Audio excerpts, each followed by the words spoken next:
बिस्मिल्लाहिर्रहमानिर्रहीम। अस्सलाम वालेकुम नाजरीन। सीपैक के तहत बनने वाले स्पेशल इकोनॉमिक जोन्स के साथ साथ प्राइवेट इकोनॉमिक जोन्स की तामीर भी जारी है। जैसा कि रायवंड के इलाके में इलेक्ट्रिक गाड़ियां बनाने वाली एमजी मोटर्स की लगाई गई फैक्ट्री मुकम्मल हो चुकी है और अब गाड़ियां पाकिस्तान में बनना शुरू हो चुकी हैं। लेकिन पाकिस्तान के लिए इसके अलावा भी एक तारीखी खुशखबरी ये है कि मुल्क में न सिर्फ इलेक्ट्रिक गाड़ियों बल्कि सस्ती इलेक्ट्रिक गाड़ियों के इनकलाब का वक्त आ चुका है और अब ये हम पर मुनहसिर है कि हम इस इनकलाब से कैसे फायदा उठाते हैं। इस वीडियो में हम आपको पाकिस्तान में इलेक्ट्रिक गाड़ियों के फरोग के लिए किए गए इकदामात के बारे में बताएंगे। इसके अलावा इस बजट के तहत सस्ती होने वाली गाड़ियों के बारे में बताएंगे कि कौन सी गाड़ी कितनी सस्ती है और कौन कौन इसे खरीद सकता है, और ये भी बताएंगे कि आप इन नई पॉलिसियों से कैसे फायदा उठाकर अपनी जिंदगी आसान बना सकते हैं। नाज़रीन, सबसे पहली बात, पाकिस्तान को माहौलियाती आलूदगी से बचाने के लिए सीपैक के तहत पाक चीन ग्रीन जोन मंसूबा शुरू किया गया है। इसके अलावा पाकिस्तान में इलेक्ट्रिक गाड़ियों के इस्तेमाल किए जाने के हवाले से मुतल्लिका इदारों ने अमली इकदामात शुरू कर दिए हैं, जिसका मकसद माहौलियाती आलूदगी को कम रखने के साथ गाड़ियों की कीमतों में गैर मामूली इजाफे पर काबू पाना बताया जा रहा है। इस ज़मन में हुकूमती पॉलिसी है कि मुल्क में पेट्रोल की बजाय गाड़ियों में बिजली के इस्तेमाल को बढ़ाया जाए ताकि माहौलियाती आलूदगी के साथ महंगे दामों पेट्रोल की दरामद में कमी की जाए। इलेक्ट्रिक गाड़ियों के एक्साइज टैक्सों में कमी का फैसला किया गया है, ताहम 1600 से 2000 सीसी तक की गाड़ियों के टैक्सों में भी कमी करके इस्लामाबाद की सतह पर लाने की तजावीज भी हुकूमत को दी गई है। यानी अगर आप गाड़ी खरीदने के ख्वाहिशमंद हैं तो इस बजट पर आपके लिए बहुत सी खुशखबरियां होंगी। हुकूमती हदायत पर महकमा एक्साइज ने इलेक्ट्रिक गाड़ियों के हॉर्स पावर के लिहाज से लागू रजिस्ट्रेशन फीस में 50% जबकि टोकन टैक्स में 75% तक कमी का फैसला किया है, जिससे गाड़ियों की कीमतों पर भी असर पड़ेगा और इस्तेमाल में इजाफा होगा। अगर आपको इस टैक्स की समझ नहीं है तो कोई बात नहीं, आप इसको इस तरह समझें, मिसाल के तौर पर पहले गाड़ी की कुल कीमत का 1 से 2% एक्साइज टैक्स वसूल किया जाता है, जो अब *5 और 1 रह जाएगा। इससे 20 लाख की गाड़ी पर लागू 20,000 रजिस्ट्रेशन फीस 10,000 रह जाएगी, जबकि टोकन फीस अगर 4,000 है तो वो कमी से 1,000 तक वसूल की जाएगी। हम आपको बताते चलें कि अब तक लाहौर में 53 इलेक्ट्रिक गाड़ियां जबकि 250 से ज्यादा इलेक्ट्रिक मोटरसाइकिल रजिस्टर हो चुके। मजीद दरख्वास्तें भी मसूल हो रही हैं, जिससे अंदाजा होता है कि इलेक्ट्रिक गाड़ियों और मोटरसाइकिलों के इस्तेमाल में इजाफा हो रहा है। टैक्स में कमी की तफसीली बात की जाए तो एक तो मुकामी तौर पर असम्बल की जाने वाली इलेक्ट्रिक गाड़ियों पर सेल्स टैक्स की शरह 17% से कम करके महज 1% कर दी जाएगी।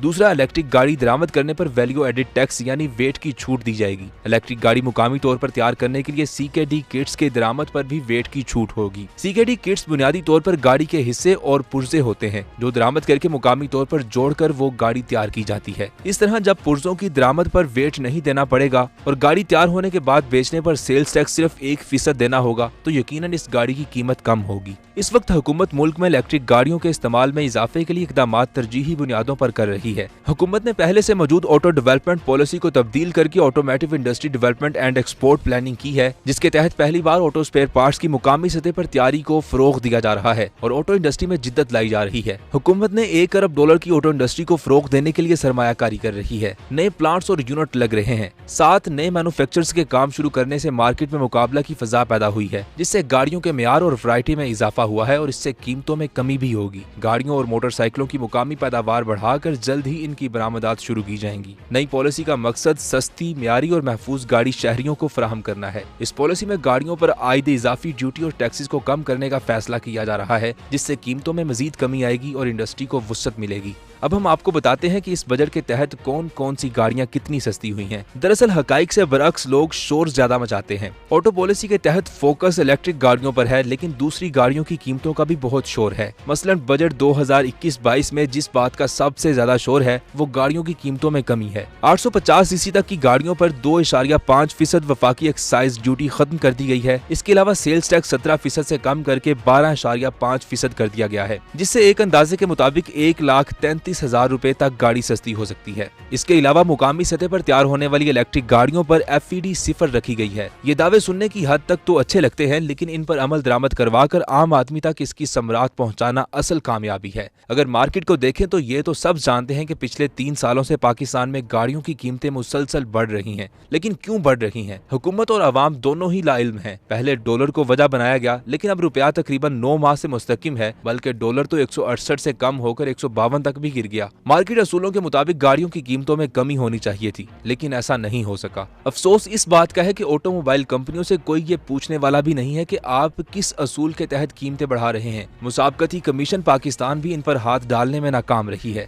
इन्हीं वजूहात के सबब खदशा पैदा हो गया है कि हुकूमत की जानिब से कम की गई कीमतों का फायदा सही मानों में शायद आवाम तक ना पहुंच सके, क्योंकि जिन गाड़ियों की कीमतें कम की गई हैं इनमें सुजुकी ऑल्टो सबसे ज्यादा बिकने वाली गाड़ी है। याद रखें, पाकिस्तान में मुकामी सतह पर 850 सीसी से कम 3 गाड़ियां बनती हैं, क्योंकि ये मुकामी तौर पर बन रही थी। जापान की सुजुकी कंपनी की ऑल्टो गाड़ी और 2 पाकिस्तानी कंपनियों की चीनी टेक्नोलॉजी पर तैयार की जाने वाली प्रिंस पर्ल और यूनाइटेड ब्रेवो मुकामी तौर पर संभलियां तैयार की जाती है। सुजुकी की ऑल्टो की 3 इकसाम है, इनमें फीचर्स का फर्क है। बहुत ही बुनियादी ऑल्टो VX 11,98,000 रुपए के लगभग है। इसमें एयर कंडीशनर तक भी मौजूद है। AC के साथ ऑल्टो VX आ रहे हैं जिसकी कीमत 14,33,000 रुपए है। ज्यादा फीचर्स चाहिए तो आपको ऑल्टो VX L खरीदना पड़ेगी जिसकी कीमत 16,33,000 के करीब है। याद रहे, ये एक छोटी 660 सीसी गाड़ी है। सुजुकी के बाद प्रिंस पर्ल की कीमत 11,49,000 रुपए है, जबकि यूनाइटेड ब्रेवो की कीमत भी लगभग 10,99,000 है। बजट के बाद इनकी कीमतों में 75,000 रुपए से लेकर 1,15,000 रुपए तक कमी आएगी। मसलन सुजुकी की ऑल्टो VX की पुरानी कीमत 11,98,000 रुपए थी, लेकिन अब इस गाड़ी की कीमत 11,24,000 रुपए है। इसी तरह ऑल्टो VXR की कीमत 14,33,000 रुपए थी, जबकि इस वेरिएंट की नई कीमत 13,45,000 रुपए है। इसके अलावा ऑल्टो VXL की पुरानी कीमत 16,33,000 रुपए थी, जबकि इसकी नई कीमत 15,30,000 रुपए है। लेकिन तमाम हकाइक देखने की जरूरत है। गुज़िश्ता सहमाही में सुजुकी का मुनाफा बाकी कार कंपनियों की निस्बत ज्यादा है। इसकी वजह भी यही गाड़ी थी। गाड़ी ज्यादा बिकने की वजह से कार कंपनियों को यह अंदाजा हो चुका है कि सारिफ ज़हनी तौर पर इस कीमत पर गाड़ी लेने को तैयार है। इस बात का फायदा उठाते हुए आने वाले दिनों में गाड़ी की कीमत कंपनी की तरफ से बढ़ाई जा सकती है और इसे दोबारा पुरानी कीमत तक लाकर अरबों रुपए मुनाफा कमाया जा सकता है। यानी कि असल फायदा कार कंपनियां उठा सकती हैं और आम लोग फिर महंगी गाड़ी लेने पर मजबूर हो सकते हैं। याद रहे कि कुछ कार कंपनियों ने पिछले माह गाड़ियों की कीमत बढ़ाने का अंदिया भी दिया था। हैरत की बात यह है कि कोई इन कंपनियों से यह सवाल भी नहीं कर सकेगा कि आपने कीमतें क्यों और किस असूल के तहत बढ़ाई हैं। लिहाजा बजट में गाड़ियां सस्ती होने की खुशी मुमकिना तौर पर ज्यादा देर बरकरार नहीं रह सकेगी। जहां तक बात रहेगी बरकी गाड़ियों की दरामद की, तो वैल्यू एडिड टैक्स खत्म करना बेहतरीन अमल है।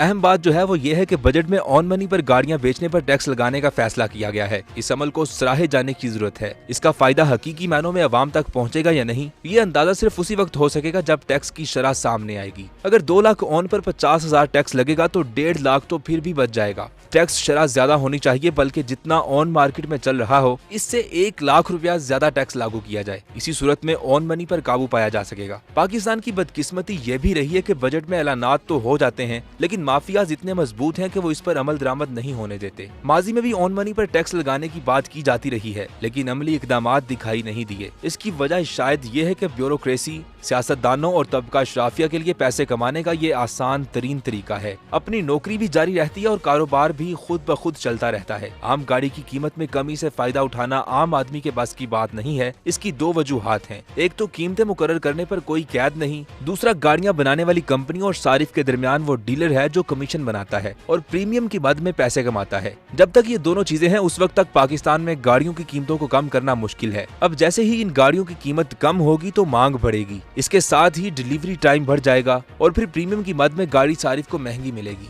अगर फायदे की बात करें तो असल फायदा सिर्फ इलेक्ट्रिक गाड़ियां खरीदने वाले को है। नाज़रीन, हमें इस हकीकत को समझना है कि हम गाड़ियों की सनत में एक अजीम इनकलाब से गुजर रहे हैं। सन 1913 में हेनरी फोर्ड की जानिब से गाड़ियों की पहली प्रोडक्शन लाइन के बाद ये पहला मौका है। ये इनकलाब आपकी सोच से पहले एक हकीकत में बदल सकता है। हम इस मरहले से अब गुजर चुके हैं जब हम इलेक्ट्रिक गाड़ियों को मुस्तकबिल की चीज करार दें, क्योंकि इनकी खरीदो फरोख्त बहुत जल्द रवायती पेट्रोल और डीजल गाड़ियों को पीछे छोड़ने वाली हैं। इसलिए आप चाहे इससे इत्तेफाक ना करें, लेकिन दुनिया की सबसे बड़ी कार कंपनियां यही ख्यालात जाहिर कर चुकी हैं। जैसा कि जगवार ने सन 2025 तक और वुल्व ने सन 2030 तक सिर्फ इलेक्ट्रिक गाड़ियां फरोख्त करने का मंसूबा बनाया है। बरतानवी स्पोर्ट्स कार कंपनी लोट ने कहा है कि वो सन 2028 से सिर्फ इलेक्ट्रिक कार के मॉडल बेचेंगे और बात सिर्फ महंगे ब्रांड तक महदूद नहीं। जनरल मोटर्स ने कहा है कि वो सन 2035 तक सिर्फ इलेक्ट्रिक गाड़ियां फरोख्त करेंगे। फोर्ड के मुताबिक सन 2030 तक यूरोप में इनके पास बेचने के लिए सिर्फ इलेक्ट्रिक गाड़ियां होंगी, जबकि सन 2030 तक वोल्क्सवैगन की 70% फरोख्त ईवी कार्स पर मबनी होंगी। इस हवाले से अगर आप समझें तो ये सब आसानी से समझ आ सकता है। मिसाल के तौर पर इंटरनेट पर एक नजर दौड़ाएं। हमारे ख्याल से ईवी मार्केट इस वक्त वहीं मौजूद है जहां इंटरनेट 1990 की दहाई के अवाखिर और 2000 की दहाई के अवाइल में था। उस वक्त इंटरनेट के बारे में हर कोई बात कर रहा था कि अब बजरिया कंप्यूटर हम एक दूसरे से बात कर सकेंगे, लेकिन इंटरनेट किसी दूसरी नई और कामयाब टेक्नोलॉजी की तरह सीधे रास्ते पर चलते हुए दुनिया पर गालिब नहीं आया।